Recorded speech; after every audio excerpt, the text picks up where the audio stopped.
인사하시겠습니다. 잘 되고 있습니다. 기도하면 더 잘 됩니다.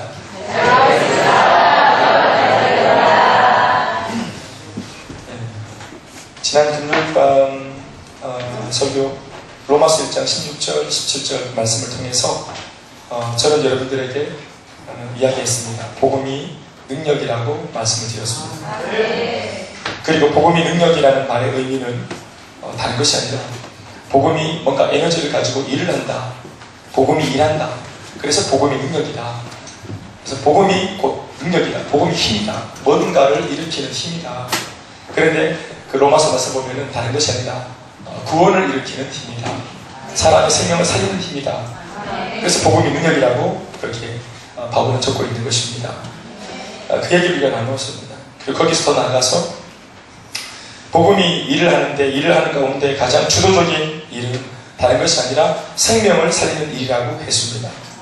저는 복음의 이러한 성격을 보다 더 강조하기 위해 복음은 하나님의 창조물이 하나님께서 지으시고 사랑하시고 이렇게 살아라 하시고 디자인하신 그 하나님의 창조물이 죽어있는 꼴을 못 본다.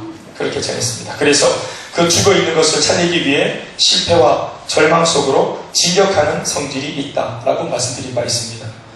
결론적으로 복음이 이와 같은 모양새로 끊임없이 진격하며 활동하는 까닭은 복음이 곧 예수 그리스도이시기 때문이라고 말씀을 드렸습니다. 공생의 사역 중에 우리가 다 아는 바와 같이 예수님께서 끊임없이 불신자를 찾아 진격하시며 그 불신자들이 문제 만난 사람들이 실패와 절망으로 죽어있는 꼴을 그 예수님이 보지 못했던 것처럼 예수 그리스도이신 복음 역시도 사람들의 영혼을 구원하고 인생의 문제를 해결하시기 위해 역시 일하고 계신다. 역사하고 계신다 하는 그 부분이 닮았기 때문에 그렇습니다. 이것이 바로 복음이신 예수님과 그리고 예수님이신 복음의 공통점입니다. 차이가 있다면 뭐라고 했습니까? 예수님은 친히 사람들을 찾아가셨지만 메시지인 복음은 전달자가 필요하다 했습니다. 그러나 그 메시지인 복음이 전달자에 의해서 전달만 되어지면 동일한 역사가 얼마든지 예수님이 가셔서 일하는 것과 진배없는 역사가 일어난다고 했습니다.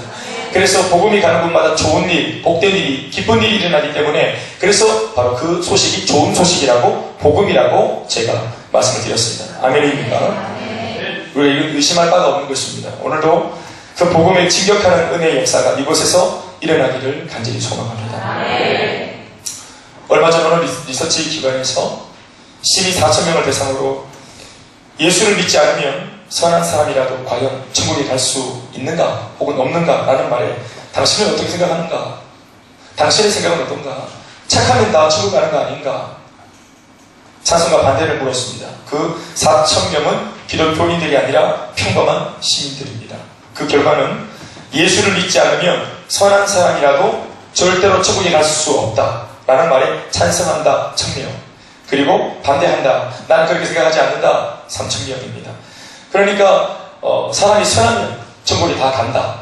뭐 다른 종교랑 관계없이 사람이 선하면 천국 간다 3,000명입니다. 그러니까 4분의 1 정도의 사람들만이 예수를 믿어야만 반드시 천국에 갈 수 있다라고 말하는 것입니다. 나머지 4분의 3에 해당하는 사람들은 예수를 믿어야만 천국에 갈 수 있다라는 말에 동의한다. 이런 통계를 모아서 나올 수 있듯이 오늘날 우리 세대의 사람들의 생각이 무엇인가 하면 진리를 믿긴 믿어도 오직 예수라고 고집하는 기독교의 구원사상에 불편한 마음이 있다는 것입니다.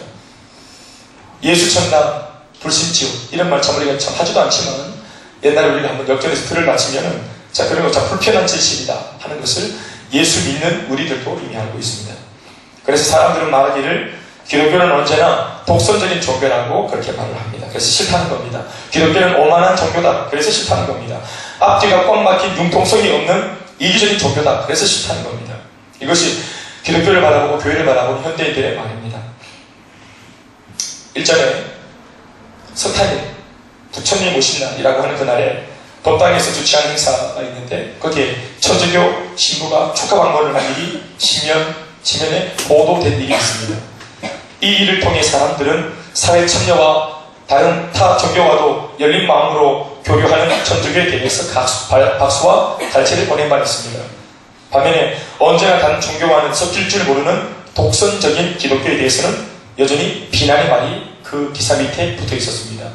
사실은 기독교가 뭐 잘못한 거 아니고 행동을 어떻게 취한 거 아닌데 천주교 이야기를 하면서 또 이제 그냥 바로 연달아 기독교에 대한 그런 어떤 좋지 못한 입장 표명이 나온 것입니다. 기독교는 도무지 세상 사람들에게 맞춰줄 줄 모르는 종교로 사람들에게 인식되어 있습니다. 자신만이 옳으니 언제나 자신들에게로 따라와야 하고 교회와 예수님에게만 또 그들이 말하는 성경이라고 하는 그 진리에만 맞춰 살아야 한다고 그들이 억지 주장을 한다 하면서 세상 사람들은 우리를 타박합니다. 이 세대의 사람들은 자신을 부인하라고 하는 말, 이런 말을 시대착오적인 사상의 기독교라고 말하고 절대로 따를 수 없다, 동의할 수 없다 합니다. 아무리 종교라도 사람을 위한 종교지 사람이 종교에 맞출 수 있는가 하는 것입니다. 이것이 바로 오늘 우리 세대의 종교관입니다. 한마디로 절대 진리라고 하는 것은 받아들일 수 없다 하는 것입니다. 이런 생각은 실제로 교회 안에 있는 그리스도인들한테서도 우리가 적지 않게 듣게 됩니다. 그러니까 우리가 서글픈 것입니다. 예수를 몰라서 그냥 하는 말이 아니라 사람들이 불신자들이 하는 말이 아니라 예수를 믿고 있는 우리 교회 안에 교인들도 이제 그런 말들을 하는 것입니다. 종교가 주가 아니라는 것입니다. 종교가 주가 아니라 바로 나 자신이 주가 되어야 하며 자신이 필요할 때 잠시 쉬기 위해서 찾는 것이 종교다. 내가 종교를 위해 존재하는 것이 아니라 종교가 나의 안식과 휴식을 위해서 필요하다라고 하는 생각입니다. 이쯤 되면 이것은 차라리 종교라기보다는 취미활동이나 다름이 없는 것입니다. 그러나 실제 여타 다른 종교는 이미 나 좋을 때, 나 좋은 방식, 나의 방식으로 들락거려도 좋다고 그렇게 그들이 생각하는 대로 이미 여타 종교들은 이미 마음의 그 종교의 문을 활짝 열어놓았습니다. 그러니까 사람들이 부담을 갖지 말고 여러분들 마음 좋을 때 편할 때 언제든지 그냥 오시라고 또 안 와도 괜찮다고 하면서 이렇게 문을 넓게 열어놨습니다. 무언가 종교에 대해서 본인들은 큰 사고를 가지고 있는 것 마냥 바다처럼 아량이 넓은 것 마냥 그렇게 나오고 있습니다. 아무튼 이런 인본주의적 성향에 노란하고 물질 만능주의적 가치관에 교회가 휘둘리는 세상을 우리는 지금 마주대하고 살고 있습니다. 이것이 바로 오늘 기독교의 결코 만만치 않은 대적 세속주의입니다. 모든 것을 내 마음대로 주도하려고 하고 그 뜻대로 안 되면 귀를 닫아버려도 좋다고 생각하는 내 마음대로의 기독교, 내 마음대로의 교회, 내 마음대로의 신앙, 그리고 내 마음대로의 하나님. 오늘 우리는 말씀 앞에서 우리 자신을 향한 주님의 음성을 겸허하게 새겨들어야만 합니다. 놀라운 사실은 벌써 우리의 세대의 이야기가 아니라 이 이야기들이, 이 세속주의의 이야기들이, 지 맘대로 기독교의 이야기들이 이미 예수님 당시 성경시대에도 오늘날 우리의 세대와 흡사한 이런 작태가 벌어지고 있었던 것을 오늘 이 본문에서 예수님께서 지목하고 있다는 사실입니다. 16절과 17절 말씀에 이렇게 적었습니다. 우리 다 같이 한번 읽어보겠습니다. 시작. 이 세대를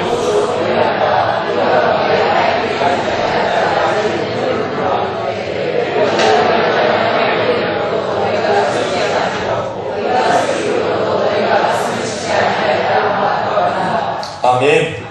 예수님은 당시의 사람들, 무지하면서도 오만방자한 그 세대 사람들의 현주소를 어린아이들에 비유했습니다. 특별히 그들이 노는 놀이문화에 비유해서 오늘 드러내고 계십니다. 이 비유의 해석에서 중요한 것은 바로 해석입니다. 바로 이제 비유가 해석되어져야 되니까 예수님께서 하신 그 비유 속에 이 세대를 평가하는 예수님 나름의 평가에 어떤 내용들이 들어있습니다. 우리가 수많은 사람들이 세상을 빙자하거나 또 비평하거나 하는 그런 거 알고 있습니다.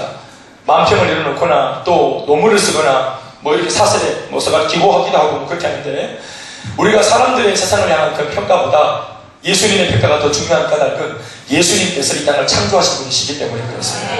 그래서 이 땅을 창조하신 창조주가 이 땅을 바라보는 그 분의 관점이 대단히 중요한 것입니다. 그러니까 거기서 예수님의 평가입니다라고 치부할 수 없는, 그러니까 적어도 예수를 믿고 있는, 아니 예수를 믿지 않아도 우리가 창조주로부터 지음받은 피조물이라는 사실을 인정하는 모든 사람들은 이 창조주의 평가를 귀담아 들어야 합니다. 예수님 당시의 사람들, 무지하면서도 오만방자한 그 세대 사람들의 현 주소를 어린아이들의 놀이 비유로 말하고 있습니다. 16절 초반에 이 세대를 무엇이라고 비유할까? 이 세대를 무엇으로 비유할까? 그런데 여기서 말하는 이 세대는 예수님 당시의 세대만 말하는 것이 아니라 바로 예수님이 없는, 또 예수를 엉성하게 믿고 있는, 이 오고 오는 모든 세대를 말씀을 하는 것입니다. 그러니까 이 세대를 주님이 오늘 비유를 통해서 말씀하십니다. 이 비유의 해석에서 중요한 것은 바로 우리 그리고 너희라고 하는 이 사람들입니다. 이 우리와 너희로 비유되는 존재가 누구냐 하는 것입니다. 우리가 여기서 먼저 풀어가야 합니다. 예수님께서 언급하시는 놀이는 당시 아이들이 길거리에서 즐겨하고 놀았던 놀이인데 바로 결혼식 놀이와 그리고 장례식 놀이입니다. 17절에 기록된 대로 피리를 불고 춤을 추며 노는 놀이가 결혼식 놀이고, 애곡하며 우는 흉내를 내는 놀이가 바로 장례식 놀이입니다. 결혼식 놀이나 장례식 놀이에서 중요한 것은 바로 이 아이들, 비록 어린 아이들이지만 아이들 양쌍방 간의 호흡입니다. 그래야 놀이가 놀이되기 때문에 그렇습니다. 피리를 불면서 한쪽에서 노래를 부르면 또 다른 한쪽에서는 반드시 신명나게 잔치 분위기를 연출하면서 춤을 추는 것입니다. 그러면 이제 이것이 결혼식의 어떤 이야기로 이렇게 펼쳐지면서 기승전결이 있는 모양이죠. 제가 다 상세하게 모르겠지만 그런 놀이 문화가 길거리에서 늘 행해졌던 모양입니다. 그리고 반대로 애곡을 하면서 아이고 곡을 하게 되면, 그래서 상같이 분위기를 연출하면 다른 한쪽에서는 가슴을 치면서 곡을 하고 함께 울어주는 그런 놀이를 하는 것입니다. 아마 어른들이 그렇게 하는 모습을 아이들이 보았던 것입니다. 우리나라에 옛날 보면 우리 집에 외가는디, 또 요야 뭐 이런 거 있잖아요. 그런 거 하면 팀을 나눠서 A와 B팀이 이렇게 같이 서로 공조해서 호흡을 맞춰야 이것이 놀이가 되고 또 흥미가 나는 거죠. 그런데 한쪽에서 막 열심히 이렇게 분위기를 만드는데 다른 한편에서 분위기를 맞춰주지 않으면 놀이가 안 되는 것입니다. 그런데 오늘 비유 속에 등장하는 아이들은 서로가 지금 호흡이 A, B, 서로 간에 맞고 있지 않습니다. 17절 말씀을 읽어보면 우리가 너희를 향하여 피리를 불었다. 우리가 너희를 향해서. 자, 중요하게 이야기가 나왔죠? 우리가 너희를 향해서 피리 불었다 했습니다. 한쪽에서 먼저 이제 시도를 한 것입니다. 그랬더니 오늘 예수님의 말씀은 너희가 피리를 불 때 춤을 춰야 되는데 너희가 추지 않았다라고 말씀하셨습니다. 그런가 하면 두 번째로 우리가 슬피 울었다 했는데 그런가 하면 상대방 너희가 가슴을 치지 않았다 하면서 호흡을 서로 맞춰주지 않은 것에 대해서 뭔가 지적을 하고 계십니다. 여기에서 말하는 두 부류의 해석이 중요하다. 우리라고 말하는 이들은 바로 이 세대를 비유하는 말입니다. 그러니까 사람들, 이 땅에 있는 우리들을 말하는 것이고, 너희는 바로 세례요한과 예수님을 각각 의미하는 말입니다. 그리고 세례요한과 예수님을 말한다는 그 예수님의 그 해석이 맞다고 이미 이 비유 뒤쪽에 이미 말씀에 적고 있습니다. 이미 보십시오. 이 A와 B, 우리와 너희가 있는데 우리는 바로 이 세대의 사람들, 그러니까 지원받은 창조물, 피조물, 우리 인간들. 그리고 반응하지 않는 너희는 세례요한과 예수님이라고 제가 말씀을 드렸습니다. 이 부분을 우리가 머릿속에 잘 넣어놓고 이 말씀을 따라가십시다. 그러니까 A가 먼저 유도를 했는데 B가 따라주지 않았습니다. 다시 사람으로 비유되는 우리가 먼저 반응을 했는데 B라고 오늘 얘기하는 예수님과 세례요한이 반응하지 않았습니다. 오늘 이 놀이를 주도하고 있는 우리는 바로 우리라고 하는 부류의 사람들입니다. 그들은 다짜고짜 피리를 불기도 하고 갑자기 슬피 울면서 곡을 하기도 합니다. 우리는 오늘 이런 모습의 아이들 놀이 문화를 이미 잘 알고 있습니다. 아이들 중에 독불 장군식으로 큰 소리 치면서 흐름을 주도하는 애들이 왜 있지 않습니까? 골목계단이나 뭐 그런 친구들, 새침대견이 같은 사람들 있지 않습니까? 자기가 주도하지 않으면 안 된다고 다 얻고 이러는 사람들이 있습니다. 이런 아이들의 특징이 무언가 하면 주도적이고 그리고 일방적입니다. 오늘 예수님께서 이런 버릇없고 철다성이 없는 아이들의 모습에다가 이 세대 사람들을 비유하여 설명하고 있다는 사실을 우리가 다시 한번 상기할 수 있기 바랍니다. 오늘 이 아이들, 우리라고 하는 이 아이들, 이 세대 사람들은 모임 전체를 자신이 주도하면서 뭔가 이렇게 분위기를 만들어내려고 그렇게 애를 쓰고 있습니다. 이것이 바로 예수님께서 지적하고 계신 부분입니다. 과학, 문명의 눈부신 발전을 주목하자면 실제 인간은 모든 것을 신과 같이 다 해낼 것만 같은 존재로 인식이 되어집니다. 손끝 하나로 다 되는 세상. 기계만 스마트한 것이 아니라 사람도 스마트한. 그러니까 모든 것이 사람이 원하는 대로, 뜻하는 대로 마음만 먹으면 다 되는 것. 꿈만 꾸면 다 되는 세상. 그래서 진짜로 신이 하늘에 있는 것이 아니라, 법당에 있는 것이 아니라 신은 내 속에 있다고 사람들은 말하기 시작합니다. 돈이 있으면 신이 됩니다. 높은 자리에 있으면 곧 그가 신입니다. 우리 아이가 엄마 아버지가 비록 공부 못하고 또 조금 높은 집에 있지 못해도 아이가 공부해서 얼마든지 집안을 역전시킬 수 있고 엄마 아버지를 더 높은 지위에 올려놓을 수 있다. 그래서 우리는 나는 신이 되지 못했지만 우리 아이를 닥달해서 대리만족을 통해 이 아이가 공부를 잘해서 높은 자리를 딱 차지하면 이제 엄마 아빠가 아들과 더불어서 신이 되는 것만 같은 그런 느낌도 갖는 부모들이 왕왕 있음을 우리가 알고 있습니다. 당시 세대의 사람이 하는 말이 뭔가 하면 지금 이 시대는 잔치 중인데 앉아서 먹고 마시며 즐기기도 바쁜데 왜 날마다 회개해야 한다는 둥, 천국이 가까웠으니까 조심해야 한다는 둥, 긴장해라 이런 말을 하는 둥, 분위기에 안 맞는 소리만 하고 다니느냐, 왜 그런 소리 하느냐 하는 겁니다. 그래서 이 세대 사람들은 세례 요한에게 감정이 좋지 못합니다. 그리고 예수님에게도 그렇습니다. 그도 그럴 것은 세례 요한은 그 당시 사람들의 죄를 지적하고 들추는 사역을 감당했기 때문에 그렇습니다. 사람들은 그런 그 세례 요한, 그가 얼마나 부담스러웠겠습니까? 자신은 지금 피리를 불면서 좀 이렇게 노래를 부르면 이 세례 요한이라는 사람 좀 적당히 웃어주고 술도 한 잔씩 건네받고 분위기를 좀 대충이라도 좀 맞춰주면 좋으련만 세례 요한은 그럴 생각이 전혀 없는 겁니다. 끊임없이 사람들 사이를 쫓고 다니면서 회개하라, 천국이 가까웠다면서 끊임없이 하나님의 말씀이라고 그 말씀을 받아들여지지 않는 말씀을 주도하고 전하고 있습니다. 사람들이 아무리 피리를 불어도 지금은 잔치집이다, 이제 좀 즐기자, 놀고 좀 먹고 즐기자 하지만 세례 요한은 응해주지 않습니다. 다시 한번 말씀을 보십시오. 우리가 너희를 향하여 피리를 불어도 너희가 춤추지 않았다 했습니다. 여러분, 이 비유는 오늘 이 세대를 향한 적절한 비유임에 틀림이 없습니다. 예수님 당시의 유대는 하나님을 향한 신앙 다 팔아먹고 그 신앙을 팔아먹은 대가로 하나님께 저주를 받고 징계를 받아서 지금 로마의 식민지가 되어 지금 고통을 받고 있는 중에 있습니다. 그들은 억지 피리를 불면서 잔치날이라고 오기고 싶은 모양인데 여러분, 나라가 지금 빼앗겼습니다. 나라의 주권이 지금 뺏겼습니다. 로마의 지금 그 칼날 앞에 지금 나라 전체가 풍정등화의 위기를 만나고 있습니다. 이런 지금 식민지로 살고 있습니다. 자신의 지금 신앙적인 어떤 그런 모습이 다 실추했습니다. 무엇보다 이 고통은 배후에 하나님께서 그들을 오늘 징계하고 있고 벌을 내리고 있는 중입니다. 그러나 그들은 근신하지 않았습니다. 그들은 회개하지 않았습니다. 하나님의 마음을 고려하려고 하지 않았습니다. 그나마 비록 식민지라도 로마의 조그만 아양을 끌고 빌부터 살면 그래도 먹을 것이 떨어지니까, 그래도 먹고 살만하니까 그 비참한 지경 속에 있으면서도 내가 내 입에 발이 들어가면 잔칫날이라고 우기고 싶은 우격대적으로 그렇게 지금 그래도 있으면 아름답다라고 말하고 싶은 모양입니다. 여전히 자신들의 잘못을 깨닫지 못한 채 자신의 배만 위하며 살아가는 무지한 백성들로 가득했습니다. 하나님의 선민이라는 이름은 가졌지만 그러나 이미 보십시오. 하나님이 그들을 버렸습니다. 그러나 그들은 영적인 자존심도 없었습니다. 우리가 다시 하나님께로 돌아가야 한다, 우리가 세상의 개처럼 로마의 길부터 살 수는 없다고 하는 그런 영적인 자존심도 그들은 갖고 있지 못했습니다. 하나님의 은혜를 모르는 더러운 이방 로마 속국이 되어서 모든 것이 다 회파되었음에도 불구하고 그들은 좀처럼 하나님께로 돌아올 줄 몰랐습니다. 나라와 민족의 장래는 자신과 아무런 상관이 없다고 그들은 말했습니다. 나라가 망했으나, 교회가 망했으나, 지금 주님의 음성이 안 들리고 주님이 침묵하시고 질병이 창궐하고 귀신이 판을 치고 사람 반 귀신 반, 예수님이 그 땅 가운데 오셨을 때에 얼마나 사람들의 인생 속에 문제가 많았습니다. 차마 비참한 그들의 삶을 어떻게 그걸 보고도 있지 못하는, 어떻게 하면 이 하나님의 백성들이 이렇게 살 수 있을까?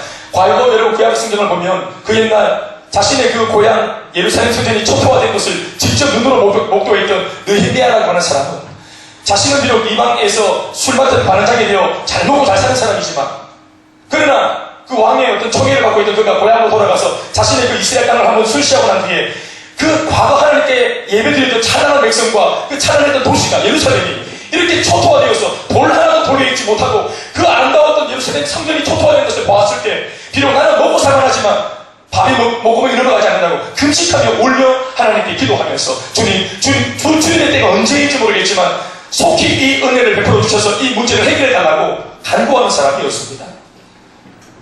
과거에 찬란한 영광을 본 사람들은, 과거에 하나님의 그 영광을 임재를 맛본 사람들은 오늘 그냥 얼기설기 돌담을 쌓아가지고 만들어 놓은 그 부실한 성전을 보면서 기뻐하는 것이 아니라 가슴을 찢어뜯고 금식하며 울어 절규했습니다.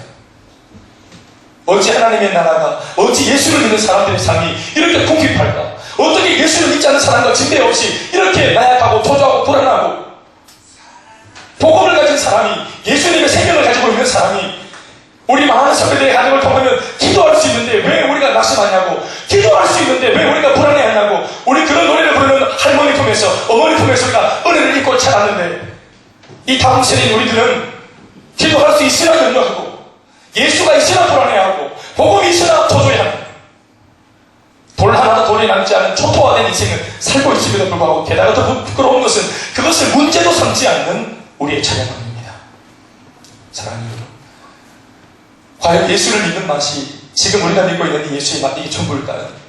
그 과거 12명의 제자가 온전히 몸을 다 집어던져 복음을 위해서 생명 바쳤는데 그들이 겨우 이런 복음의 맛을 전하기 위해 생명과 바꾸겠습니까? 사도 바울이 나의 달리갈 빛과 주 예수께 받은 사명, 곧 하나님의 은혜의 복음을 증거하는 일을 마치려 하면은 나의 생명조차도 조금도 귀하지 않다고 말했는데, 복음이 고작 이런 것밖에 안 되는 복음 때문에 생명을 버렸을까요, 여러분? 여러분, 뭔가 우리가 지금 우리 세대에 믿고 있는 이 예수는 과거 생명 바쳐 생명을 담보로 믿었던 그 1세기 예수 믿는 사람들이 믿고 있는 신앙 아닙니다. 우리가 지금 맛보고 있는 신앙의 맛은 그들이 맛보았던 그 생명과 바꿀 수 없었던 그 맛과 뭔가 차이가 있을 겁니다. 얼마나 주님이 좋으면 생명과 바꿨을까요? 얼마나 그 복음이 좋았으면 내 인생과 그것을 바꿀 수 있었을까요? 얼마나 사명이 아름다웠으면 예수님이 높고 높은 보좌를 버리시고 하나님과 동등됨을 취할 것으로 여기지 아니하시고 빈천한 인간의 몸을 입고 이 땅에 오셔서 기꺼이 죽어 주셨을까요? 예수 믿어 구원받는다는 것이 얼마나 황홀하면 예수님이 자신의 몸을 집어 던졌을까요? 불 속으로. 그래서 영혼들이 예수 믿어 구원받는 것이 더 기쁘기 때문에, 그 열매가 더 귀하기 때문에 자신을 아낌없이 쏟아내셨습니다. 그것이 여러분 기독교입니다. 그것이 우리가 지금 마음속에 새기고 있는 신앙입니다. 우리가 지금 듣고 있는, 이 쉽게 듣고 있는, 이렇게 잘 지금 만들어 재본되어서 듣고 있는 이 신앙이, 이 성경이 성경되기까지, 우리 손에 들려주기까지 수많은 사람들이 피와 눈물을 쏟았습니다. 아멘이시죠? 아멘. 여러분, 그러나 그들은 그런 영적인 자존심이 없었다는 말입니다. 하늘문이 닫히고 주님이 침묵하시는데도 지금 내 목구멍에 음식이 넘어가면 할렐루야 아멘이었고, 온 나라가 지금 무너져 내리고 회개하기만을 주님이 그렇게 지금 학수고대, 게다가 주님이 침묵하지 아니하시고 드디어 말을 하시기 위해서 그들에게 말하는 자, 선지자, 하나님의 마음을 품은 자, 세례요한을 이 땅에 보내셨을 때에 주님의 마음은 회개만 하면 돌이키겠다는 주님의 용서의 은혜가 이미 목전까지 와 있었는데도 그들은 돌이키지 않았습니다. 회개할 필요를 못 느꼈습니다. 이만하면 걱정 의심 없이 살만하지 않아요. 옆에 바디메오가 눈을 감고 있어도, 막다라 마리아가 창녀짓을 하고 있어도, 문둥병자, 중풍병자가 창과를 잡아주고 쓰러지고 귀신 들린 자들이 집집마다 비명을 질러대도 우리 집 울타리 안만 행복하면 행복하다는 것입니다.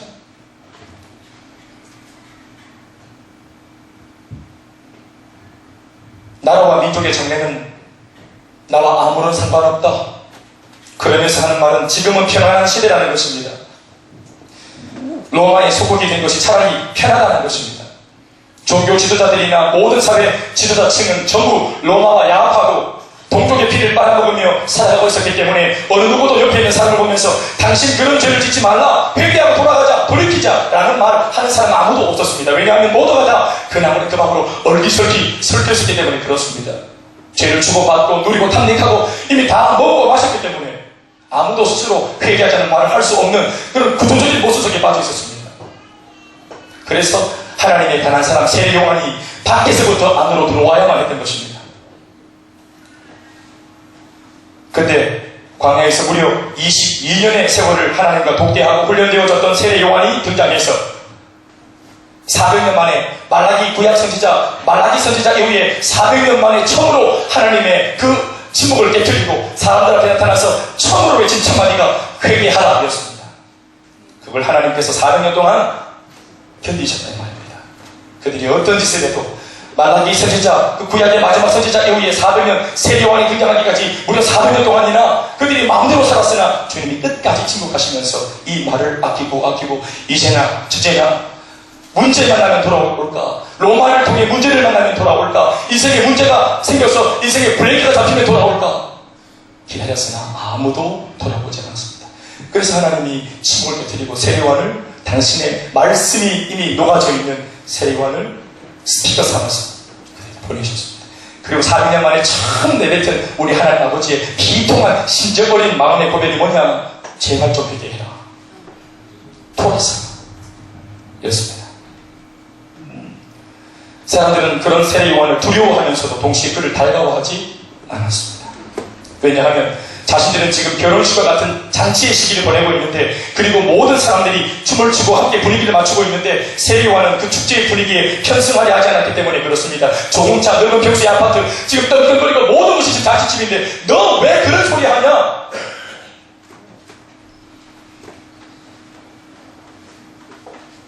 내가 지금 어떻게 살아온 인생인데 하나님 없이, 하나님이란 대중에 뭐가 있어요? 예수님이란 대중에 뭐가 있어요? 언제 기도할 때가 한번 해보셨어요? 여기까지 내가 왔다고요. 내가 언니 깨물고 내 힘으로 여기까지 왔다고요. 내가 자수가 있다고요. 이제 그렇게 꿈꾸는 것이 좋은데 소리 찾으려고 말라 하는데 이제 잔치집에 클라이마스가 다가오는데 뭘 되게 해요? 뭘 나를 내려놓고 남을 위해 섬기고 주님 나를 위해 섬기고, 그게 무슨 뚱자지 같은 소리예요. 지금 잔치날이에요. 충분히 잔치날이에요. 지금 더 나아가 세례요한은 어느 누구도 감히 지적하지 않던 자신들의 치부와 수치를 드러내는 인물이었기 때문에 도저히 그 세례요한을 환영할 수가 없었습니다. 그는 당시 사람들한테는 도련변이 같은 인물이었습니다. 내 죄를 들추었네. 그들이 하는 말이 뭡니까? 왜 너 세례요한은 우리가 피리를 부르는데 춤추지 않는가? 사람들은 자신들의 분위기를 깨고 자꾸만 수치와 부끄러움을 들추는 그 세례요한을 가리켜 심지어는 귀신 들렸다, 귀신 들린 자라고 말했습니다. 18절 말씀에 요한이 와서 먹지도 않고 마시지도 아니하며 그들이 말하기를 귀신 들렸다 하다니. 왜 이런 말을 할까요? 여러분? 왜 그들이 세례요한을 공격할까요? 여러분, 말씀이 들렸을 때 이것을 라면으로 받으면 비록 내가 수치스럽고 아프지만 그 말씀이 나를 고칩니다. 그러나 우리가, 여러분, 이거 내가 이 말씀을 받아들여서 내가 죄인입니다 하는 것은, 이걸 인정하는, 내가 죄인이라는 것을 인정하는 것은 이게 굴욕적인 겁니까? 잘하는 지혜로운 겁니까?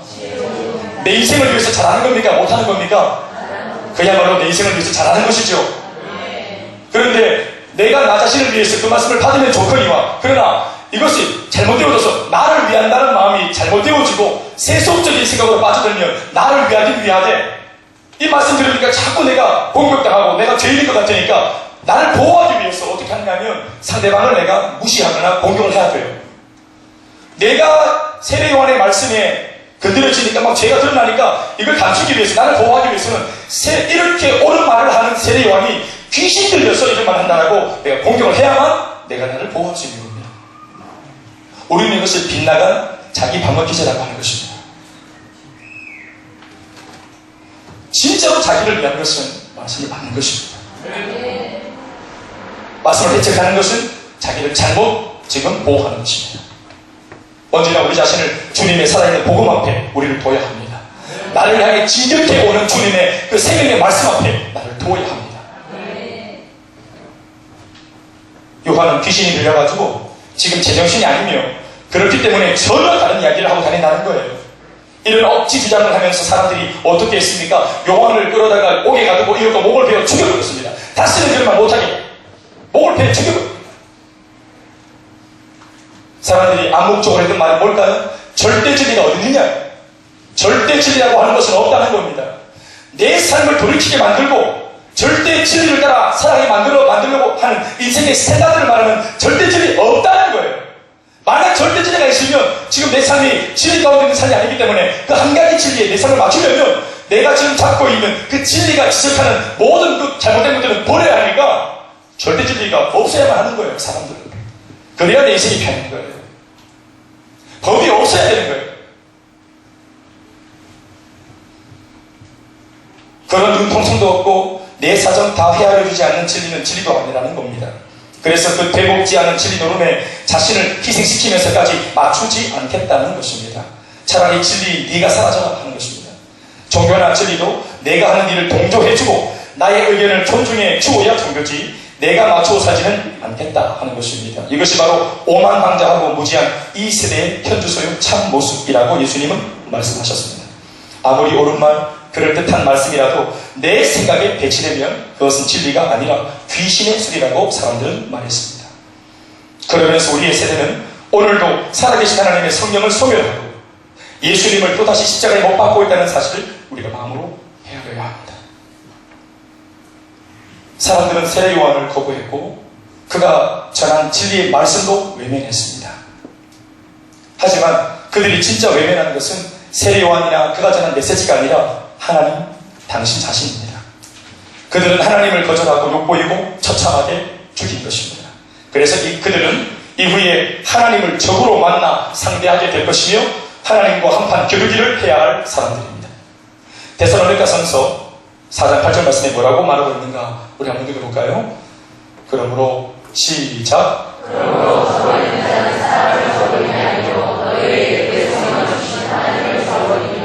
우리는 사람을 저버린 줄 알았는데 사실은 사람을 저버린 것이 아니라 성령을 저버린 것이고 하나님을 저버린 것입니다.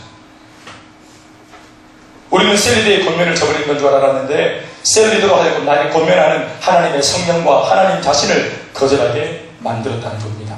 우리는 그렇게 할 의도가 없었으나 내가 했던 그 모든 거절, 내가 했던 그 모든 외면과 무시는 바로 하나님을 외면한 처사였다는 것을 우리가 말씀으로 들어가야 합니다. 우리는 우리의 형편과 나의 생각을 지지해주지 않고 하나님께 순종하라고만 말하는 모든 말씀을 이런 식으로 죽여왔습니다. 그러니 오늘 우리의 세대는 얼마나 심각한 영적 질병이 들어있는지 모릅니다. 그리고 그 거절의 대가로 어떤 징계와 저주를 감당해야 할지 모릅니다. 두 번째로 이번에는 이 세대의 사람들이 순간적으로 갑자기 나팔을 불다가 갑자기 돌변해서 예수님을 향하여 이번에는 애곡하면서 장례식 놀이로 갑자기 놀이 문화를 바꿔버렸습니다. 그런데 이번에는 예수님께서 세례요한과 똑같이 그들이 지금 곡하는 대로 같이 애곡하면서 같이 분위기를 맞춰주지 않으셨다고 예수님이 평가하십니다. 예수님은 사람들의 뜻대로 가슴을 치면서 함께 곡하지 않으셨습니다. 장례식 노름에 놀아나지 않으셨다 이 말입니다. 사람들은 말했습니다. 자신이 하나님의 아들이라고 하는 자가 어찌해서 창기들과 그리고 죄인들과만 교제하는가? 어찌 하나님의 아들이 죄와 가까이 할 수 있는가? 그러니까 저 예수는 죄를 모르는 자다. 어찌 하나님의 아들이 저 사람이 동네 사람 다 아는 죄인인데 저 죄인을 알아먹지 못하나? 그러니까 예수가 어찌 저런 생명지명도 없는 사람 어떻게 하나님의 아들인가 신인가 메시아인가? 또 실제로 알아먹었다 할지라도 어떻게 저렇게 죄인과 함께 버젓이 친구로 그렇게 찾을 수 있는가?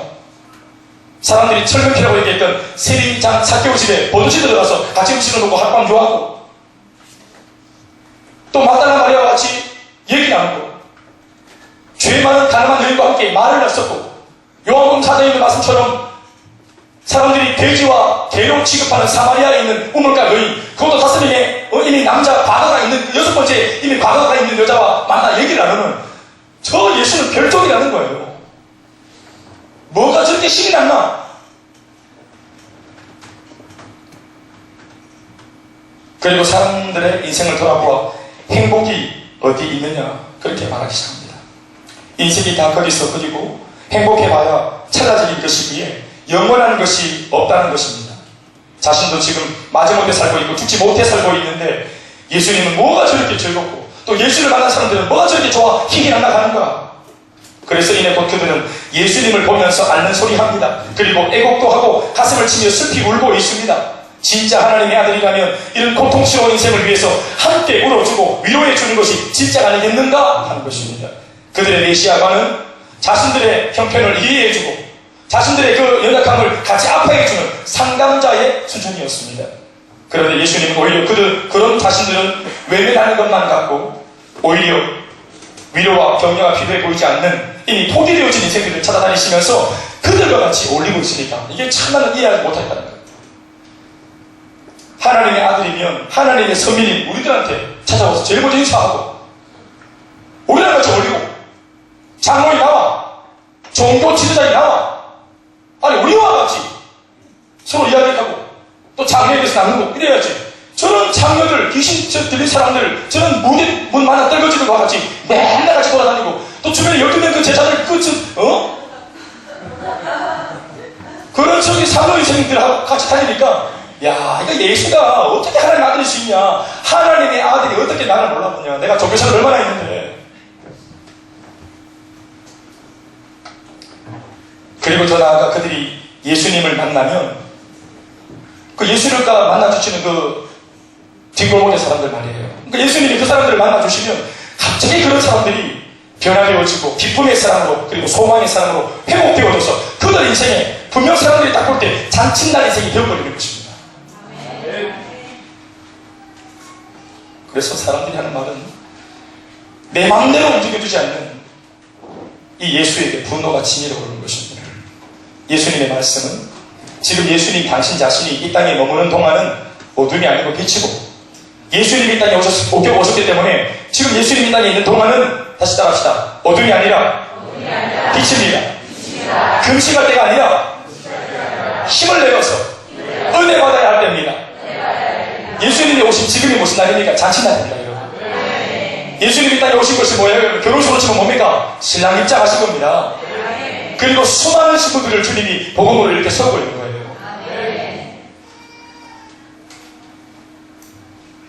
예수님 계시는 날이 왜 빛의 날이고 잔치날이고 혼인날입니까?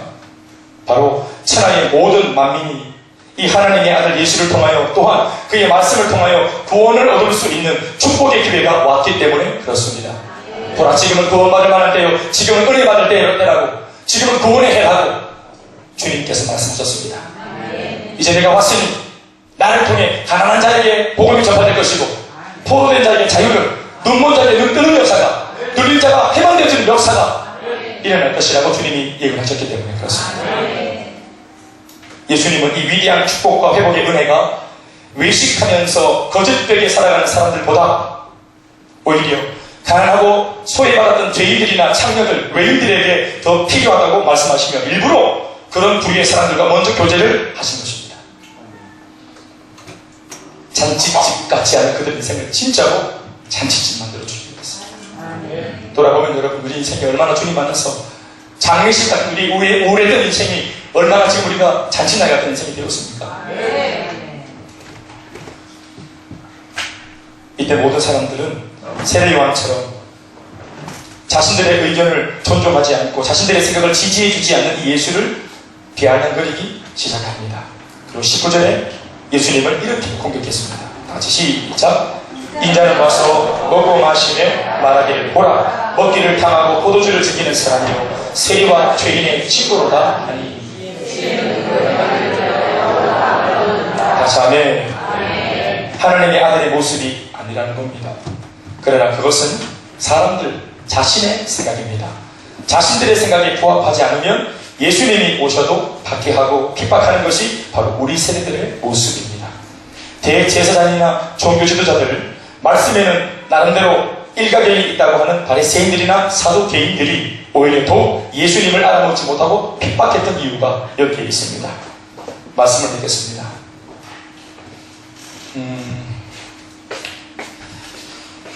오늘 제가 이 말씀을 함께 은혜 받고자 하는 마음의 감동의 그 배경 속에 좀 기도하는 가운데 전 그런 여러 가지 많은 생각들이 듭니다.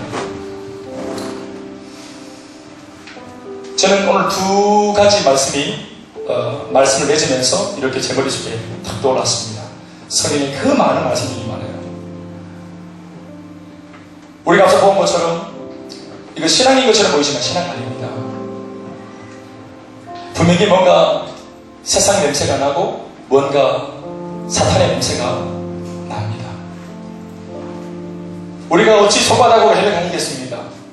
세례요한의 입을 틀어막아도, 세례요한의 말하는 목을 베어도, 어찌 그가 생명다에 외쳤던 복음의 메시지가 이미 내 집 속으로 파고들어오고 내 뼈마디 속에 아로새겨졌던 그 세례요한의 생명과 바꾼 복음의 메시지가 그들이 그걸 외면할 수 있겠습니까? 그걸 치워낼 수 있겠습니까? 여러분, 이것은 열쇠예요. 세례요한이 지적한 것은 뭡니까? 우리 인생이 진짜 장례식 같은 인생이라는 거예요. 이걸 인정하자는 겁니다. 여러분, 내 인생이 장례식 같다는 것을 인정해야 혼인집 잔칫날을 치러 오신 예수님이 내게 복음으로 보여지는 거예요. 세례요한의 말을 들어야, 마음을 품어야 예수님이 진짜 예수님으로 눈에 보입니다. 그런데 세례요한의 그 말씀을 무시하면 예수님의 존재를 우리는 오해하게 딱 좋습니다. 왜냐하면 나는 지금도 잔치날이기 때문에 예수님이 주시는 잔치, 예수님이 일으키는 파티, 나는 필요가 없게 되는 거니까. 예수님이 없어도 세상이 주는 것을 통해서 우리 지금 잔칫날 지금 누리고 있다면 당연하죠. 예수님이 주시는 이 생명의 말씀, 신앙적인 교훈들, 이게 마음에 들어올 리가 만무하죠. 돌아보면 그도 그럴 것은 우리 인생 얼마나 좋은 것이 많습니까? 인도나 또 이런 나라 안 가도 이 빈부의 격차가 얼마나 심해서 동쪽으로 고개 돌리면 진짜로 장례식처럼 살아가는 사람이 있는가 하면 서쪽으로 고개 돌리면 정말로 천국에 굳이 따로 죽어 예수님 때문에 천국 안 가도 이 땅이 파라다이스인 것처럼 살아가는 사람들도 많이 있잖아요. 이 모든 사람들에게 여러분 복음이 없다면 사실은 이 모든 사람들이 진짜로 장례식 같은 인생이 지금 되어 있는 겁니다. 그리고 그들에게 여러분들의 인생이 진짜로 지금 장례식입니다. 여러분 지금 영화실에 들어와 있는 신체들입니다 라고 유일하게 그들의 인생의 현주소를 짚어줄 수 있는 진리의 말씀은 이 성경 안에만 있습니다. 그리고 그것을 우리들만 알려줄 수 있습니다. 여러분 정말로 지금 우리 잔치날입니까? 여러분 세월호의 참사를 보면서 이 나라가 얼마나 불안전한 것을 우리가 얼마나 많이 알게 됐습니까?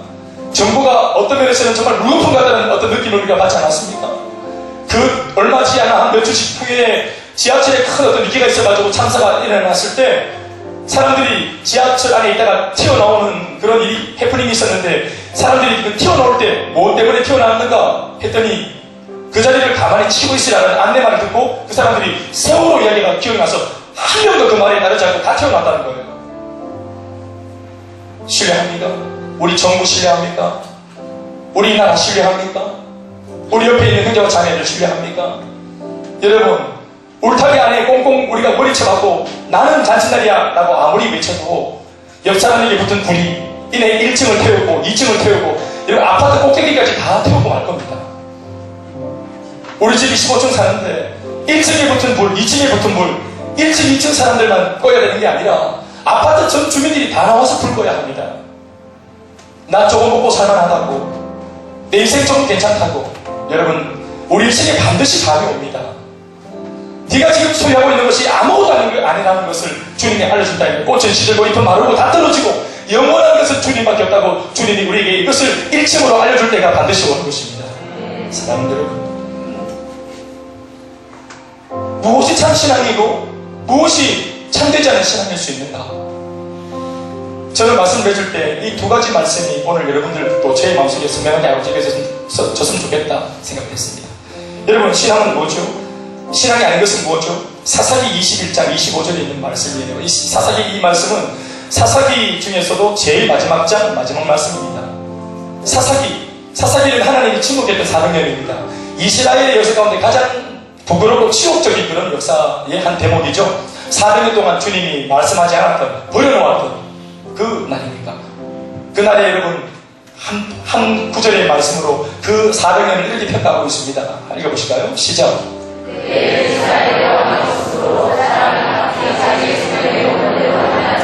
여러분 딱 여지없이 오늘 말씀의 주인공들과 똑같죠. 자기가 피리를 물었다가 이내고 애곡도 했다가 내가 하는 대로 예수님 따라하세요. 오른발, 왼발, 좌우 굴러, 우로 굴러 지금은 다 주시고 지금 잠시 기다렸다가 지금은 내가 예배 드리니까 예배 받으시고 자꾸 보채지 마시고 주님 다음 주 또 옵니다 이렇게. 그렇게 자꾸 보채지 말고 자꾸 실점 소리 하지 말고 주님 지금 제가 딱 필요한 것이 있는데 딱 얹어주시고 내 아들 밀어주시고 우리 집 평수 넓혀주시고. 사랑하는 여러분 그때의 이스라엘에 하나님이 왕이 안 되시니까 이 땅에 있는 죄 많은 인생들은 모두가 다 자기가 왕이 되어서 자신의 소견에 옳은 대로 행했습니다. 그러니까 인생이 차곡한 사사기가 되는 것입니다. 그런가 하면 참신앙은 뭡니까? 갈라디아서 2장 20절에 있는 말씀입니다. 우리 이것을 다 같이 읽어봅시다. 시작.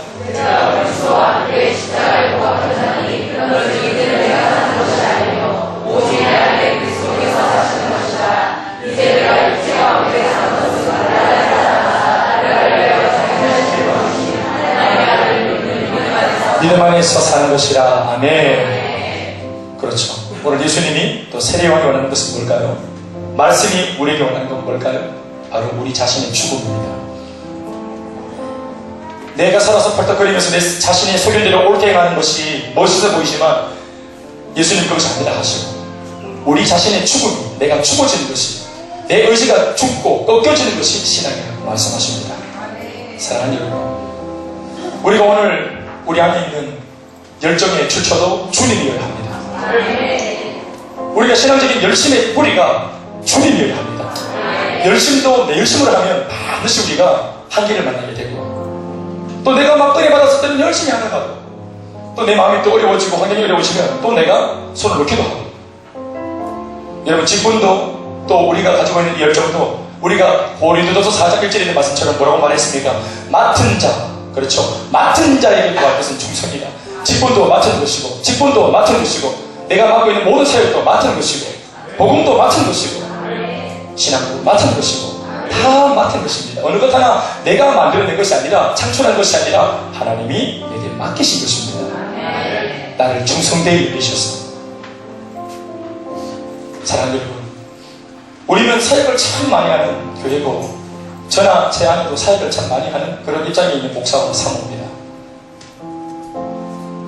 제가 이 한 주에 여러분들의 마음을 헤아릴 수 있었던 한 가지 사건은 다 알다시피 아내의 수술입니다. 그래서 마음에 이제 아내의 수술이 큰 것은 아니지만 사단이 틈을 타고 제 마음속에 이제 연약한 마음을 쓱 넣어주니까 제일 먼저 머릿속에 딱 떠오르는 게 뭐냐 하면, 내 건강, 내 마누라, 우리 집 새끼들, 이거 머리에서 탁 떠오르더라고요.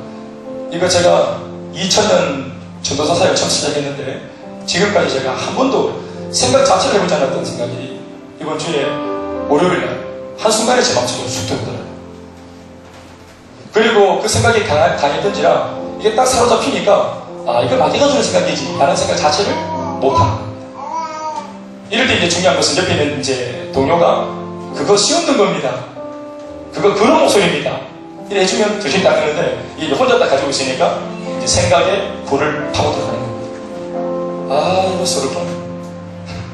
지구석도 서글프고 내 인생도 서글프고 이거 서글프네. 서글프네. 여러분, 감사한 게 얼마나 많은데, 우리 개인과 가정에, 우리 교회에. 아멘입니까? 아멘. 얼마나 감사한 게 많은데, 간증 한 번씩 우리가 불신자한테 들려주려고 열어보면 어느 걸 들려줘야 될지 모르겠다. 지금 우리 성도들 간증 하도 많아가지고, 이 간증들 모든 것이 여러분 전부 다 하나님으로부터 시작되었죠. 아멘. 아멘. 그렇잖아요. 우리 전부 다 눈물 한 바가지씩 쏟으면서 들었던 간증 아닙니까? 그런데 이 어둠이 딱 찾아서 마음 딱 사로잡으니까 순식간에 이게 다 기억이 안 나네. 제가 하나 배웠어요. 제가 성도들한테, 왜 그거 못 튀어나오노? 그거 지금 장난하나? 지금 네가 지금 그 입장에 지금 지금 이 타이틀을 써야 되는데 지금 그런 생각이 왜 말이고, 지금 시험 들었다. 지금 장난하는 똑바로 해라. 처벌을 나라. 그래서 정상에서 만나자. 이따 12시에 오나? 야, 이게 아니구나. 돕는 거구나. 해내고 온나가 아니라 할 수 있도록 돕는 거구나. 누구나 그럴 수 있구나. 그렇죠. 목사님 저도 그랬어요. 누가 슬픈 거 싶어서 슬픈 줄 아십니까? 슬프대. 우정이 뭐 슬픈데. 아니 막 그러니까 슬프대.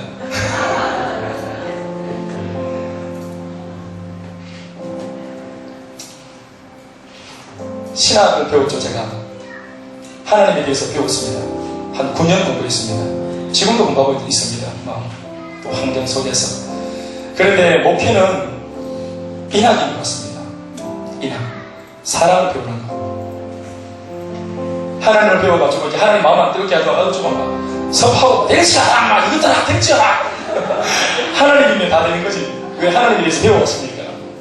이론은 해야 되는데 이나 인간아 인생 사는 마음대로 뜻하는 대로 안 되는 것입니다. 제가 그것을 배우고 있는 것 같습니다. 우리 모두도 서로에게 그것을 배우면 서로에게 실망할 것도 없고 네가 그런 줄 몰랐다 나 진짜 실망했다 이럴 필요가 없는 것 같습니다. 원래 그게 우리 모습이 됩니다. 우리 원래 마음대로 하는 사람 아닙니까?